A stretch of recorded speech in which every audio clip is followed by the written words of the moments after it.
It's been a year since Call of Duty 4 blew everyone away with its intense combat and pulse-pounding visuals. COD 4 was a revolutionary entry in the series, ripping the franchise from its World War II roots and throwing it violently into the 21st century.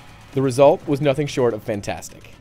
Game of the Year awards were bestowed, and its developer Infinity Ward ascended the ranks as one of the industry's finest game makers. Well, it's a year later, and a new Call of Duty has just hit stores. Just don't call it COD 5 or Activision will send its goons after you. This one is called World at War. It takes you back to World War II and is made by what is essentially the Call of Duty B team known as Treyarch. How does it compare to COD 4, you ask? Well, that is exactly what I'm here to tell you. Obviously, Modern Warfare has a 21st century flavor to it, taking place in a variety of former Soviet-controlled and Middle Eastern countries. There are a variety of environments, everything from cities under siege to hollowed-out office buildings. One of COD 4's strongest points is that it isn't confined to real historical battles. All the situations are grounded in current problems, but with a Hollywood-type story tying it all together. This gives a real drive to the player's actions and makes the events much more impactful. There are crazy scripted scenes like the highway chase, and everything has a ridiculously high production value to it. The thing about World at War is that it owes many of its elements to COD 4. Treyarch's game actually runs off the COD 4 engine, so it's still gorgeous to see. There are awesome vistas and scripted scenes of chaos that you simply don't see from other franchises. The gameplay is also largely the same as all Call of Duties. Shoot with your sights, hide, push ahead, and watch for grenades. This game even has a plane mission that mirrors COD 4's AC-130 level. But whereas COD 4 has a new age, slightly more detached feeling to it, World at War puts you right in the middle of our planet's darkest days. It's more brutal and has a lot more blood.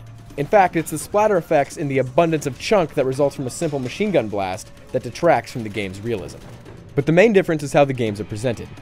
COD 4's modern style is refreshing in a sea of World War II shooters, and World at War is another one of those World War II shooters. It just so happens to be a damn good one. This is subject material you've seen before, historical battles and old war footage that connects them. Watch a weekend of the History Channel and you'll see the exact same thing. Everyone understands the significance of the encounters, they're just not as compelling as COD 4's fresh storytelling. There are new things in World at War though. The flamethrower and tank missions are cool, just not great. The flamethrower works really well on easy and normal difficulty, but gets overly frustrating on harder settings. And the tank level is fun, but the graphics take a noticeable hit the moment you step into one. One feather in the cap of World at War is replay value. COD 4's multiplayer is expanded upon with more perks, a cool zombie mode where you take on a Nazi zombie horde with up to 3 other guys, and a co-op campaign mode which is just plain awesome. There's a lot of bang for your buck, and in terms of value, World at War wins out. At the end of the day, both games are awesome and you'll be happy playing either. However, for me, COD 4 is still the better game. It feels like it has a higher production value, a more epic soundtrack, and characters and situations that are fresh and exciting. There's absolutely no moment in World at War that gives you the same feeling as when the nuke goes off in COD 4. This does not mean that you shouldn't play World at War, but if you ask me which is better overall, I'd have to go with Infinity Ward's Call of Duty 4.